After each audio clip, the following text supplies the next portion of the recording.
Hey guys, welcome back to Read With Me, LG.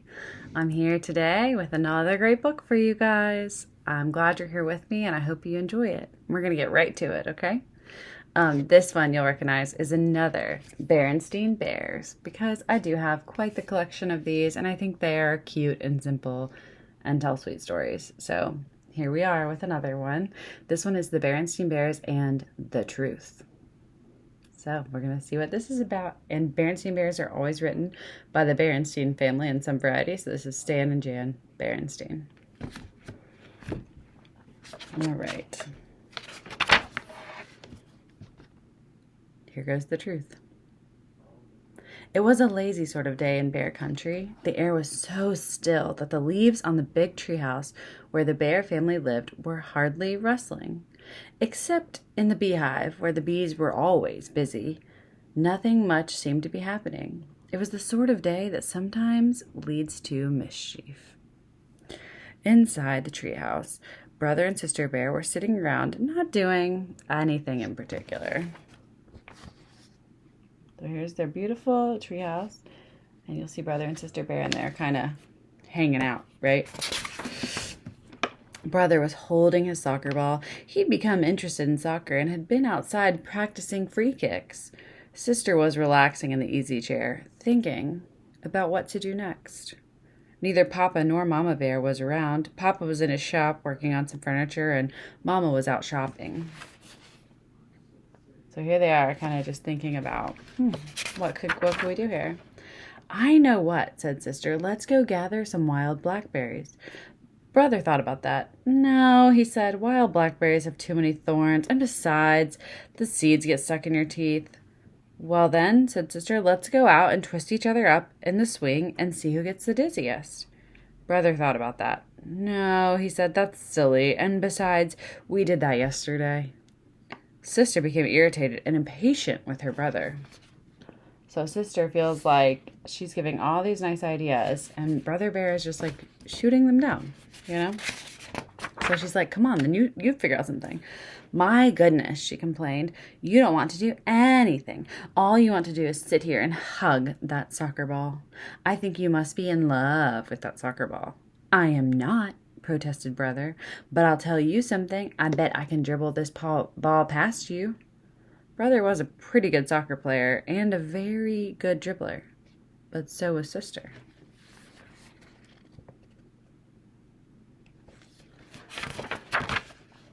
The only one who saw what happened next, besides the cubs, was a mockingbird who was perched on a twig outside an open window. Brother faced Sister. The ball was on the floor between them.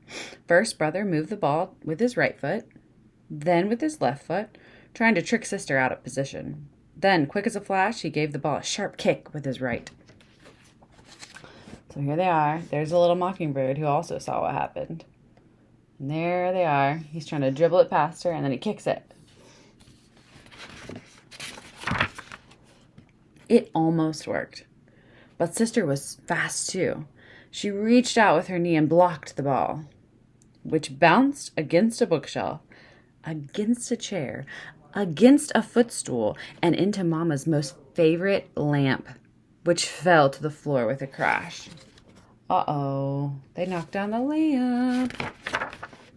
The mockingbird let out a screech and got out of there as fast as its wings could carry it. As it flew away, it saw Mama Bear returning from the marketplace. Now the Bear family had some house rules, just as any family has. One was no honey eating in bed. Another was no tracking mud on the clean floors.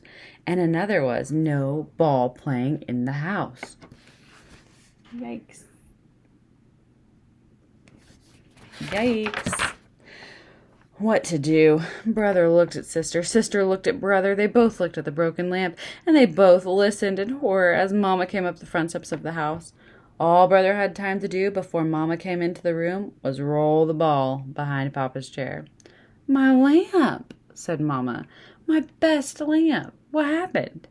She asked, looking into her cub's eyes. Tell me about it. The cubs looked into Mama's eyes, then at each other, and then they began to tell one of the biggest whoppers that has ever been told in Bear Country. So here they are. They're looking at her, looking at each other, and they're figuring out what to say. "It was a bird," began Brother. "Yes," said his sister. "A big purple bird with yellow feet." "And green wingtips," added Brother. "And funny-looking red feathers sticking out of its head," said Sister, as a finishing touch. As most lies do, the purple bird whopper got bigger and bigger and bigger. So here's the story. So they're saying it was a bird.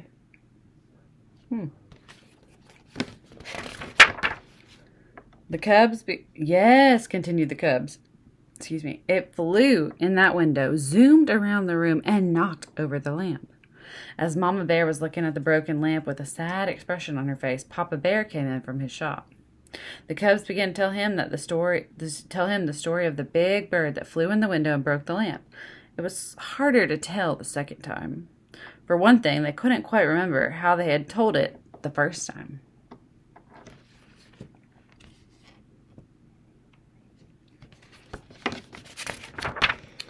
"You've got me confused," said Papa. "Was it a purple bird with green wingtips and yellow feet?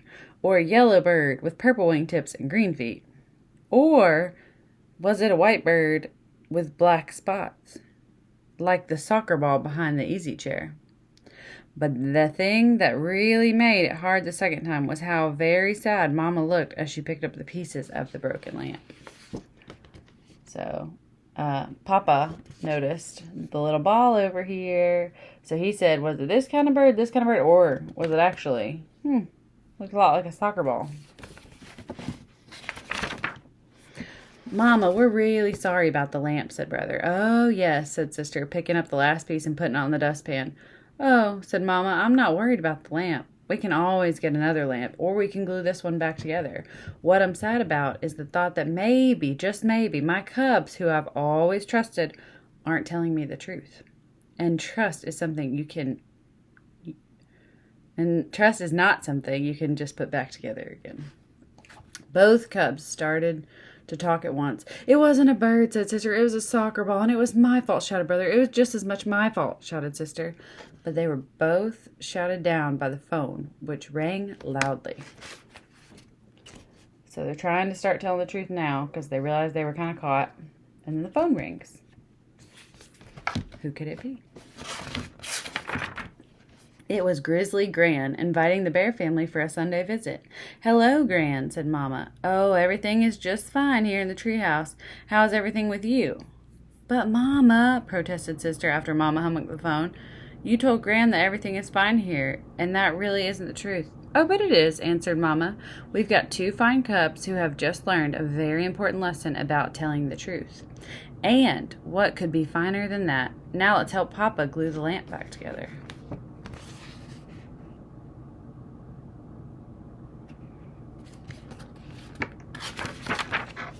Nobody really expects cubs to be perfect, and from time to time, Brother and Sister Bear did forget the rules.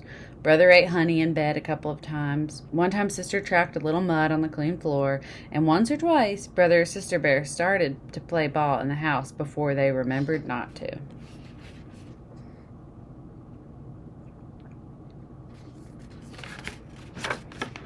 But they never, ever again told a whopper, because trust is one thing you can't put back together once it's broken.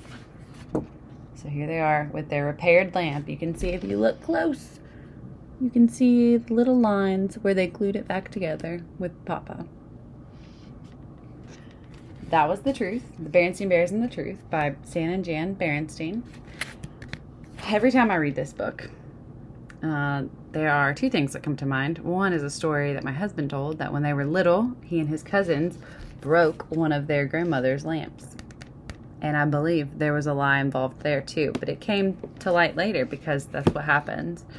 The second thing I always think of is when I was little, one of my friend's grandmothers had a piece of art in her bathroom, and it said, "Oh, what a tangled web we weave when first we practice to deceive." And I read that my whole childhood, and I have loved it. I just like the artwork, and I like that it rhymed, and I like the lesson it taught. And it always plays in the back of my head, because if you think about it, lying only makes things more complicated. And sometimes the truth is scary and sometimes the truth is a little hurtful to people, but there's nice ways to say the truth, and lying about silly things like a broken lamp really never get us anywhere good. And it just gets more complicated, gets more tangled the longer the lie goes on.